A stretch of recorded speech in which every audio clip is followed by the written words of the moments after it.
Certaines scènes ne relèvent pas simplement d'un désaccord. Elles opposent deux rapports différents à la loi. On peut croire que deux personnes se disputent simplement parce qu'elles n'ont pas le même avis. Pour l'un, la règle limite chacun.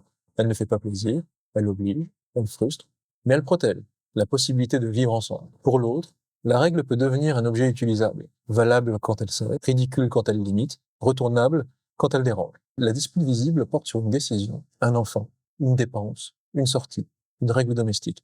Mais en dessous, deux logiques s'affrontent. L'un cherche un cadre commun, l'autre transforme le cadre en terrain de jouissance, de contestation ou de retournement. La jouissance en termes cliniques ne veut pas dire plaisir. Elle désigne ce point où le sujet tire quelque chose de la scène elle-même, de la tension, de la confusion, du pouvoir de faire réagir, du fait de ne pas être limité. Face à cela, la personne qui tente de rester responsable peut se fatiguer jusqu'à douter de sa propre responsabilité. Elle se demande si elle est trop rigide, trop inquiète, trop morale, alors qu'elle est juste responsable. La responsabilité désigne la capacité à répondre de ses actes devant une loi qui ne dépend pas seulement de soi.